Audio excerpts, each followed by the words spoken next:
कोई जानता है, मरने के बाद जब शव यात्रा होती तो सब बोलते हैं राम नाम सत्य है। जैसे अपने ब्रज में बोला जाता है कृष्ण नाम सत्य है, गोपाल नाम सत्य है, गोविंद नाम सत्य है। अगर भगवान का नाम जप नहीं करते तो किस बात के सनातन धर्मावलंबी? सत्य नहीं बोलते तो किस बात के सनातन धर्मावलंबी? रघुकुल रीति सदा चली आई, प्राण जाए पर वचन न जाए।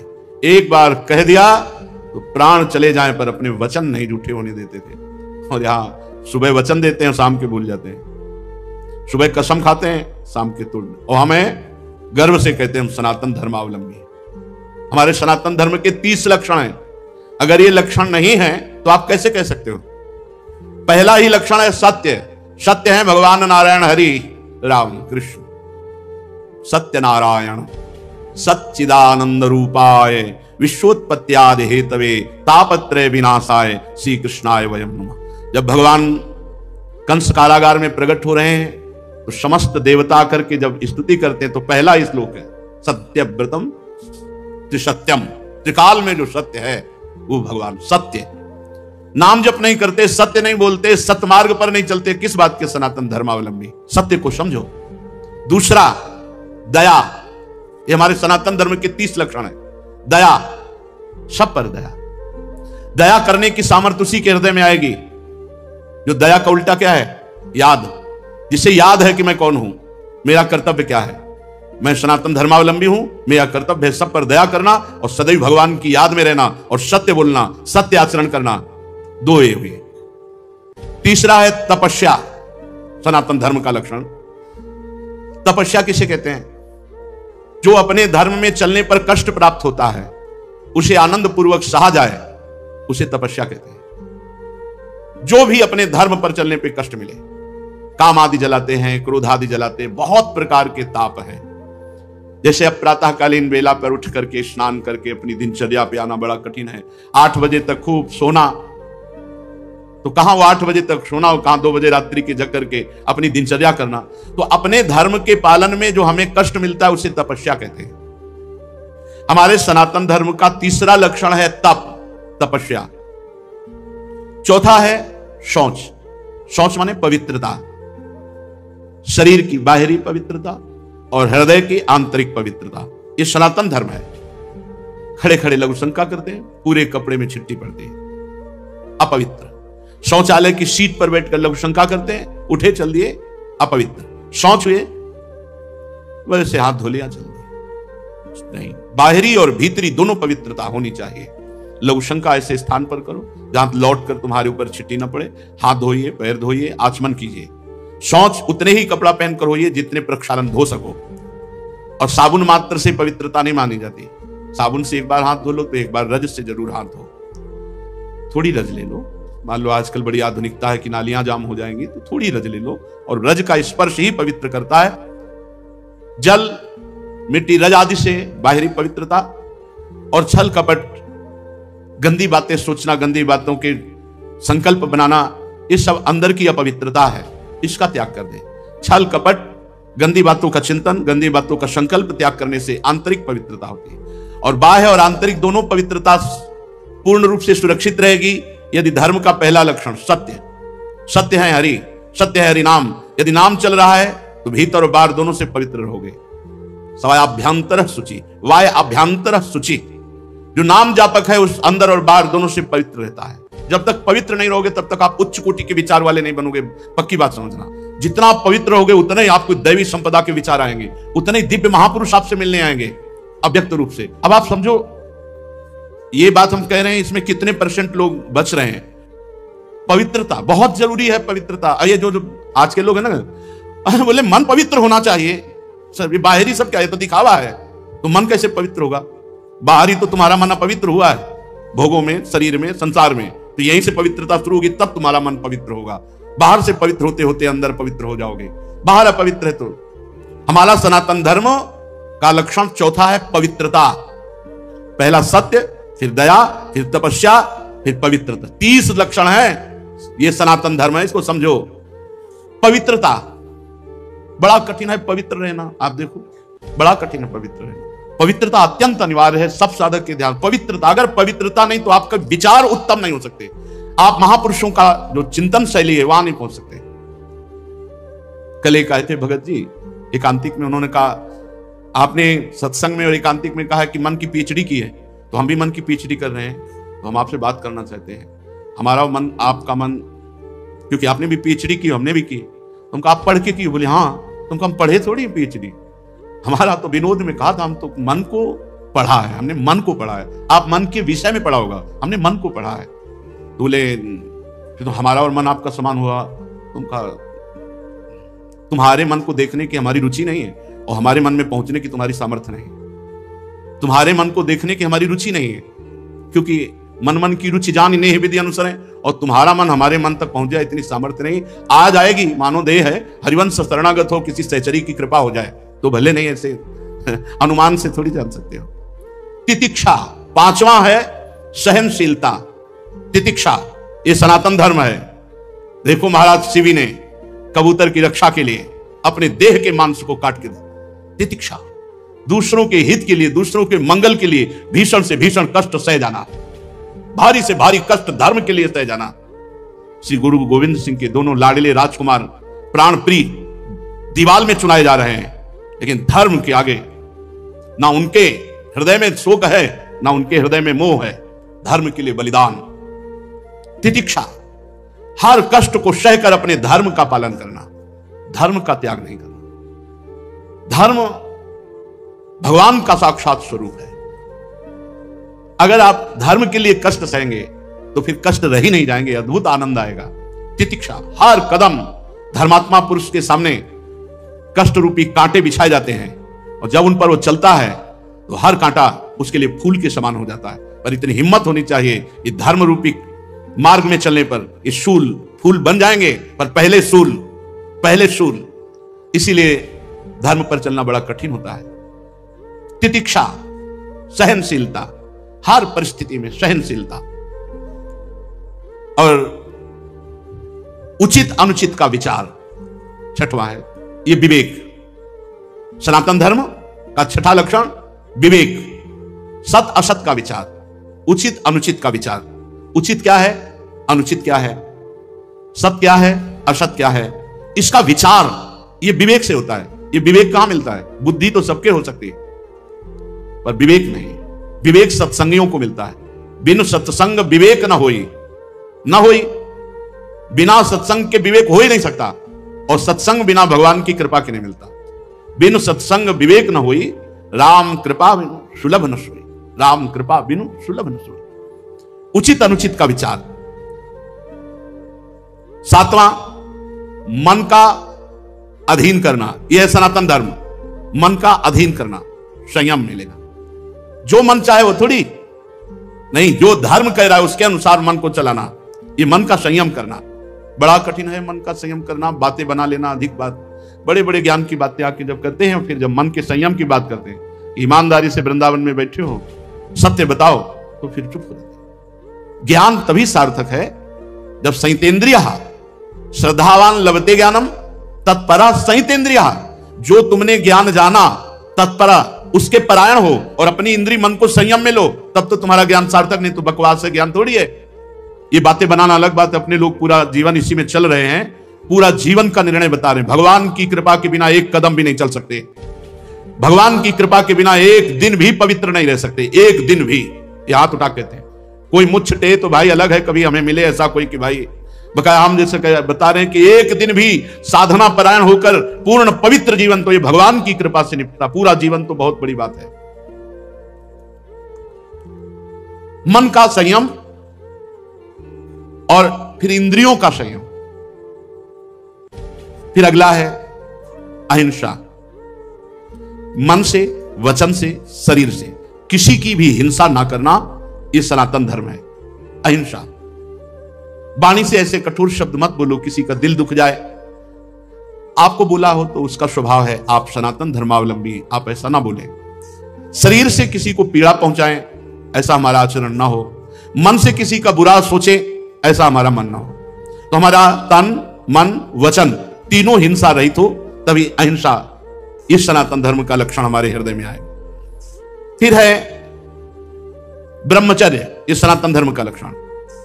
सत्य, दया, तपस्या, शौच, तितिक्षा, उचित अनुचित का विचार, मन का संयम, इंद्रियों का संयम, और 9वां अहिंसा, और 10वां ब्रह्मचर्य।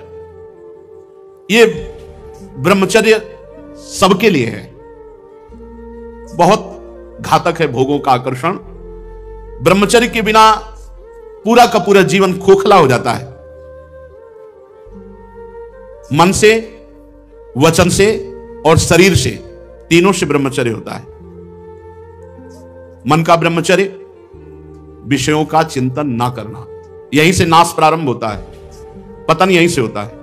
ध्यायतो विषयान पुंसान संगास्ते सूपजायते, संगात संजायते कामः, कामः क्रोधो भी जायते, क्रोधात् भवति सम्मोहा, सम्मोहात् स्मृति विभ्रमा, स्मृति भ्रंशात् बुद्धिनाशो, बुद्धिनाशात् प्रणश्यति।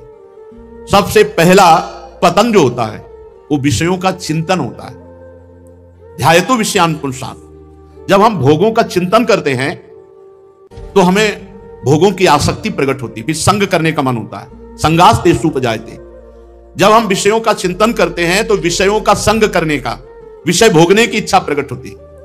जहां विषय भोगने की इच्छा प्रकट हुई, काम राज्य हृदय में छा गया।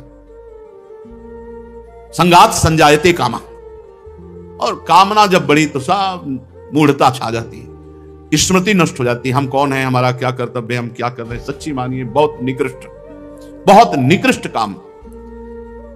वचन से हमें कभी भोगों की बातें नहीं करनी, और शरीर से हमें कभी भोग क्रिया नहीं करनी। अधर्मयुक्त क्रिया का त्याग, धर्मयुक्त क्रिया की स्वीकृति, ये गृहस्थ धर्म और संपूर्णतया विरक्त धर्म। जो ब्रह्मचर्य रहता है उसे शरीर बल, मनोबल, बुद्धि बल, वचन बल, ये सब जागृत हो जाते हैं। वचन बल जो बोला वही लागू हो गया, जबरदस्ती आपको मानना पड़ेगा। और मनोबल जो संकल्प किया अंदर, वही बाहर क्रिया प्रारंभ हो गई, वही दिखाई देने लगा। देह बल, रात दिन मेहनत करो फिर भी थकान नहीं। आप कुछ समय तक व्यवहार करके देखिए ब्रह्मचर्य का, फिर आपको खुद पता चलेगा कि कितना आनंद प्रदान करता है ब्रह्मचर्य। ब्रह्मचारी को विषय भोग जहर है ऐसा मानना चाहिए। जैसे कितनी भी सुंदर खीर हो और कोई हमारे कान में आकर विश्वसनीय कह दे कि इसमें जहर पड़ा है, तो हम बिल्कुल नहीं खाएंगे। हमारे शास्त्र कह रहे हैं, महर्षि जन कह रहे हैं कि ये विषय भोग जहर है, महान विषय है, ये पूरे जीवन को नष्ट कर देता है। तो ये जब ज्ञान हो तो उसका फल है विरति। जब हमें ज्ञान हो गया तो उससे हमें वैराग्य होना चाहिए, पर नहीं, ये ज्ञान तो है कि भोगों में सुख नहीं है, भोग दुख रूप है, भोग जहर के समान है। कैसा ज्ञान है? वाचिक ज्ञान, उपदेश देने के लिए। लेकिन जब भोग सामने आते हैं तब ये ज्ञान काम नहीं करता। यदि उपासक भोगों से भयभीत हो जाए तो बच जाए, बहादुरी नहीं, भागना पड़ेगा इसमें। एक बार पूज्यपाद सिवड़िया बाबा जी ने स्वप्न देखा। स्वप्न में भी कितने सावधान हैं। भिक्षाम देहि, एक घर में आवाज लगाई, नारायण नारायण। तो एक माई निकली, सुंदर अप्सरा, हीरे जवाहरात से, रत्नों से भरी हुई थाल। आवाज एक घर में लगाई, सैकड़ों घरों से निकल आई, और सब एक से एक सुंदर, और चारों तरफ से घेर लिया, और मुस्कुराना, हाव भाव प्रकट करना। बाबा भागे, और बहुत जोर के भागे, और कई किलोमीटर तक भागते रहे। फिर पीछे मुड़ के जब देखा कि कोई नहीं दिखाई दे रहा, तब खड़े होकर सांस ली। जब सांस ले रहे थे तो आंख खुल गई। आंख खुल गई तो नारायण नारायण नारायण। अच्छा हुआ कि स्वप्न में भी भागे। भागने से ही बचोगे, यहां जीतने के चक्कर में मत पड़ना, बहुत धोखा है। ये मन बहुत धोखेबाज है। यदि कोई विषय से ऐसा भय रखे जैसे सांप, बिच्छू या सिंह, कोई सांप आके गले लगना चाहे तो आप क्या करोगे? भागोगे ना। और बाघ देख लो, सिंह देख लो, भागोगे ना। ऐसे ही विषय भोग की इच्छा वाले कोई शरीर तुम्हारे नजदीक आ रहा है और तुम्हें भय नहीं लग रहा है, इसका मतलब है मरना चाहते हो, भ्रष्ट होना चाहते हो, नष्ट होना चाहते हो। सिंह आ रहा तुम्हें भागना नहीं सुनाई दिया, सांप दौड़ रहा तुम्हारी तरफ भागना नहीं सुनाई दिया। ऐसे ही भोग तुम्हारी तरफ आ रहा, तुम भागे नहीं, मरना चाहते हो, मरोगे तुम। कुआ मदांधो, मदना तुरो है, भगवान शंकराचार्य जी से पूछा, को अंधों में बड़ा अंधा कौन है? बोले जिसको काम सता जाए, जो काम से युक्त हो गया, काम से व्याकुल हो गया, वो सबसे बड़ा अंधा है, वो कुछ नहीं समझ पाएगा। आप बड़े मजे से भोग को देखते हैं और भोगते हैं और फिर विचार करें ब्रह्मचर्य असंभव। जैसे जलेबी है, एक बार चख लिया तो जलेबी नाम लेते ही वो कुरकुराहट वो मुंह में आ जाएगा, नहीं आ जाएगा? इसे कहते हैं तृष्णा। भोग भोगा, अब वो तृष्णा जहर की तरह तुम्हारे हृदय में बस गई। अब वो भगवान ने निकाले तो निकाले, नहीं तो पूरा जीवन भर मार देगी। भोगों का जहर तृष्णा, तृष्णा। अनंत जन्मों से हम भोगते चले आ रहे हैं, इसलिए हमारी परवशता हो गई है। परवशता, इंद्रिय और भोगों में विवशता, हम हार चुके हैं।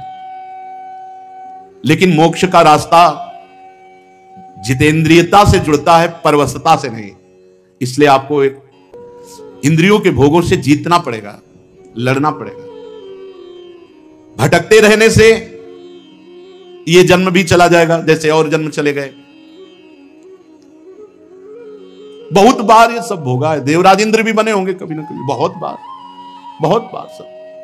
लेकिन भगवान के प्रेमी भक्त कभी नहीं बने जिंदगी में, पक्की बात।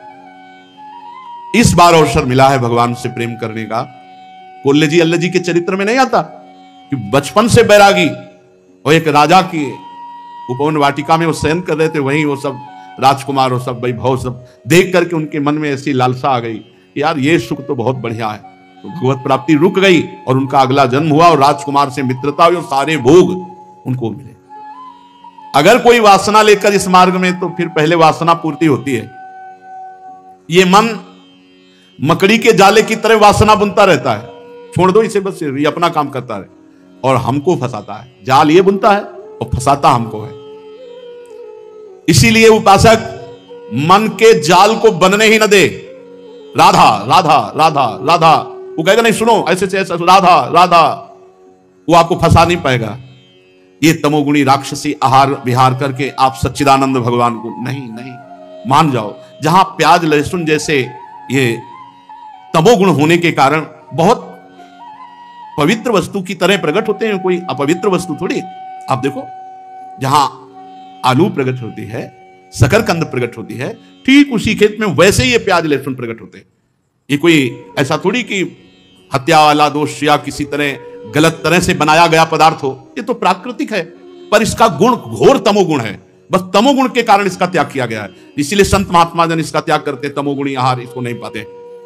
फिर जहां और राक्षसी प्रवृत्ति के आहार विहार है, तो फिर वो ये मन मकड़ी की तरह जाला बुनता और हमको फंसाता है। ये छह हमको हर समय फंसाए रखते हैं, काम क्रोध लोभ मोह मद मत्सर। यदि ब्रह्मचर्य रहना है तो हमें बहुत संभालना है तीन को। वाणी से हमको कभी भी ब्रह्मचर्यहीनता वाली बातें नहीं करनी। बहुत, ये बिल्कुल अनुभव की बात कह रहे हैं, अगर आपको जम जाए तो निकल जाओगे। किसी भी तरह से अश्लील बात, गंदी बात वाणी से नहीं निकालेंगे। मौन हो जाओ, मत बोलो। बहुत चीजें ऐसी होती हैं जो अनुभव करके बोली जाती हैं। वाणी से आप रोज किसी से कहो झूठी ऐसे, मैं आपके बिना नहीं जी सकता, मैं आपके बिना नहीं जी सकता। एक दिन आपके मन में आ जाएगा मैं आपके बिना नहीं जी सकता। एक दिन आप स्वीकृति स्वयं में कर लेंगे कि मैं आपके बिना नहीं जी सकता। वाणी से बोलते रहो, तुम देख लेना, एक दिन किसी एक से बोलते रहो मैं आपके बिना नहीं जी सकता, फिर दूसरे दिन बोलना मैं आपके, कुछ दिन में मन से आ जाएगा मैं आपके बिना नहीं जी सकता, फिर स्वयं में आ जाएगा मैं आपके बिना नहीं जी सकता। जब हम वाणी से गंदी बातें करते हैं तो तुरंत मन उसका चिंतन करता है और वो उल्लसित हो जाता है। इसलिए वाणी से पहला ब्रह्मचर्य। हमें रसना कटो जो अन्न रटो। अन्न बात जो प्रियालाल से विमुख करने वाली बात, जो कुत्सित बात, विकारें, जो विकार बढ़ाने वाली गंदी बात है, वो हमें नहीं करनी। नियम ले लो, नहीं करनी। आज से नियम ले लेते हैं। जितने लोग कथा सुन रहे हैं, कोई इसमें पैसा लगने की बात नहीं। वाणी से हम गंदी बात, अश्लील बात, गलत बात नहीं बोलेंगे। वाणी का ब्रह्मचर्य। वाणी से गंदी बात नहीं बोलेंगे। अश्लील बात नहीं बोलेंगे, जो भगवत विमुख करने वाली बात है हम नहीं बोलेंगे। नियम ले लो, कोई कसम खाने की बात थोड़ी है, नियम ले लो, जहां ऐसी बात आवे आप मौन हो जाओ। दूसरी बात, श्रवणेंद्री से हम कभी अश्लील बात नहीं सुनेंगे, गंदी बात नहीं सुनेंगे। बहुत प्रभाव पड़ता है, बहुत प्रभाव पड़ता है। श्रवणेंद्री से जो हम सुनते हैं उसका तत्काल मन पकड़ करके मनन करता है और वो उसी तरफ चल पड़ता है जिस तरफ की बात हम सुनते हैं। और नेत्रेंद्री से जो हम देखते हैं वो बहुत तुरंत प्रभाव पड़ता है। देखो, नेत्रेंद्री से ऐसी कोई ग्रंथ मत पढ़ो, कापी, ऐसी पुस्तिका जो ब्रह्मचर्यहीनता वाली है। ऐसे कोई दृश्य मोबाइल से मत देखो जो ब्रह्मचर्यहीनता वाले हैं। ऐसे कोई दृश्य बाहर मत देखो, पशु पक्षी आदि मैथुन करते हुए, ऐसे कभी मत देखो। इसका बहुत बड़ा प्रभाव होता है। अगर इन तीन का संयम कर सको तो आपके ब्रह्मचर्य में बहुत लाभ मिलेगा। पहला वाणी से, दूसरा श्रवणेंद्री से, तीसरा नेत्रेंद्री से। और खास बात यह है कि जिससे हमारा ब्रह्मचर्य नष्ट होता है उससे सानिध्य न दे कभी। ऐसी कोई क्रिया, ऐसे कोई व्यक्ति का संयोग जो हमारे ब्रह्मचर्य का घात करे, बहुत बहुत सावधानी। पर ये ऐसा दलदल है कि एक बार जो फंस गया भगवान ही निकाल सकते हैं। जिस समय मन अपने स्वरूप में आया वो सब करवा लेगा। बहुत विचित्र है, बहुत विचित्र है, बहुत विचित्र मन का खेल। हमें ऐसा कोई रिश्ता, नाता, कोई संबंध जो हमारे ब्रह्मचर्य को नष्ट कर रहा है, दूरी बनानी चाहिए। और भोजन का ब्रह्मचर्य पर बहुत बड़ा प्रभाव है। यदि आप अधिक मिर्च वाली घर में ही बना के करें, अधिक मिर्च वाली, अधिक तेल घी वाली ये पदार्थ पाएंगे तो ब्रह्मचर्य स्वाभाविक नष्ट हो जाएगा बिना किसी क्रिया के। ब्रह्मचारी को एक बीमार की तरह भोजन पाना चाहिए।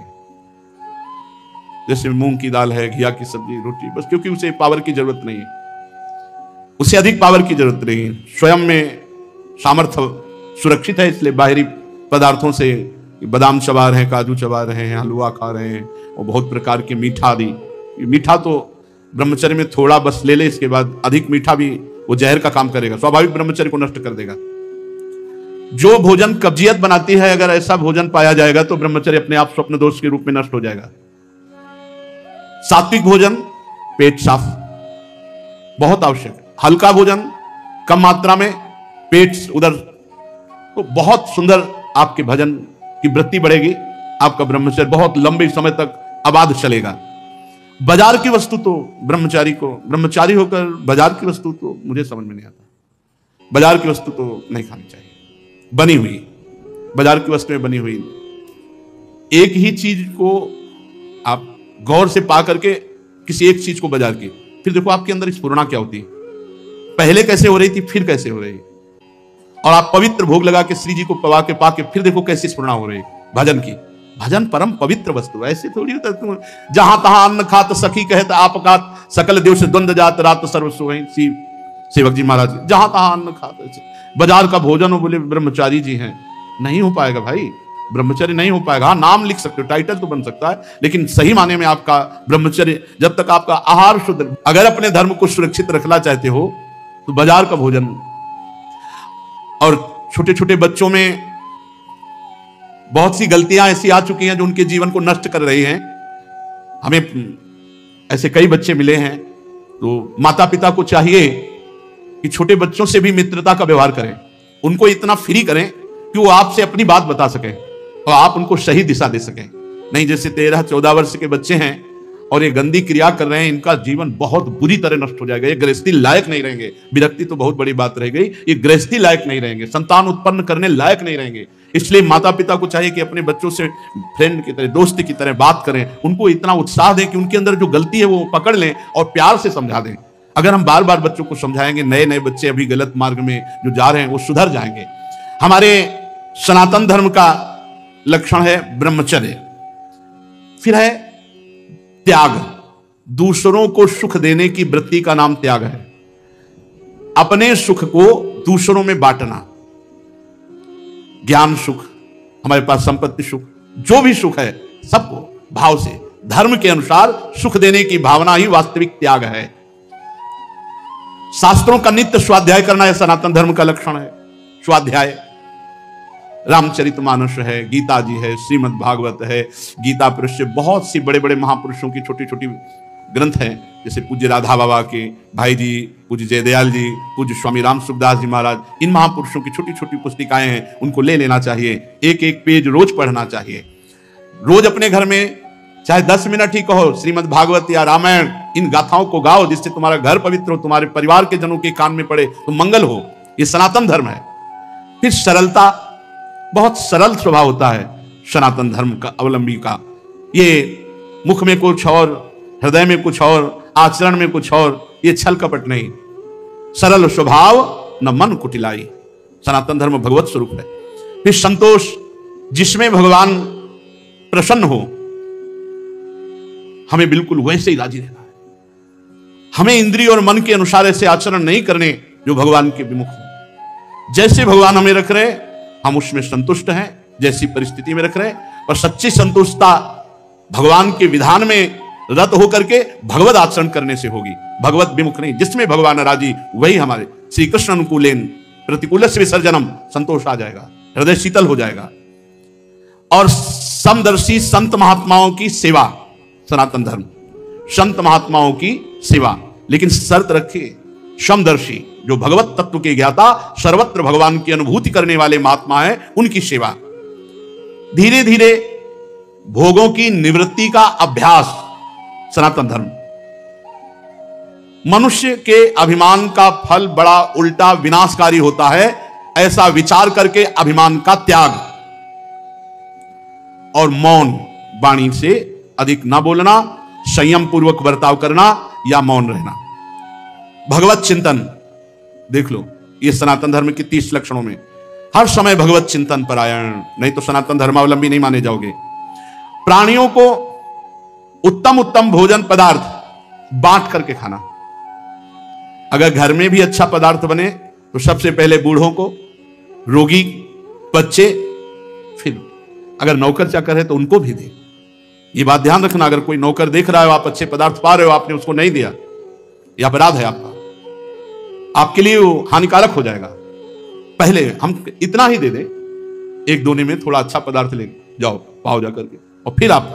कोई ऐसा ना हो कि आप अच्छे पदार्थ पा रहे हो, उसका हृदय देख करके ललचा गया, तो उसके हृदय में भी भगवान विराजमान है, वो भोजन तुम्हारे लिए हानिकारक हो जाएगा।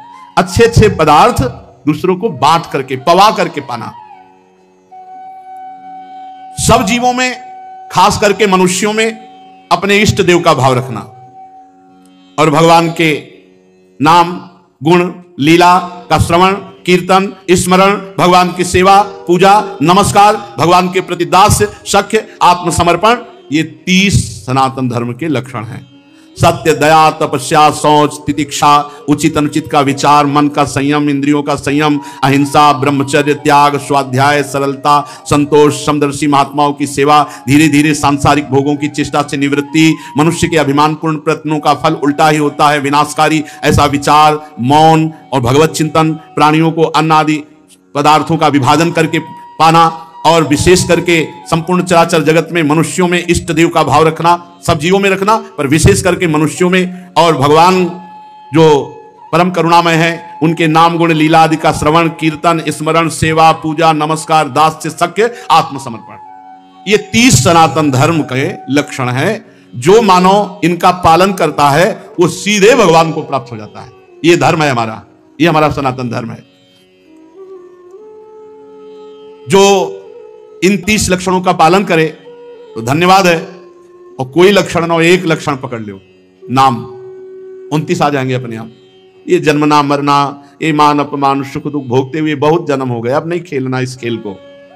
लेकिन वाणी से कहने से नहीं रुकेगा, ये हृदय से चाह हो जाए कि अब इस खेल को नहीं खेलना। चलते हैं श्रीमद् भागवत महापुराण। प्रसंग आपने श्रवण किया, भगवान नरसिंह देव का प्रादुर्भाव, हिरण्यकश्यप का उद्धार, प्रहलाद जी की पावन स्तुति, भगवान की विशेष कृपा प्रहलाद जी पर।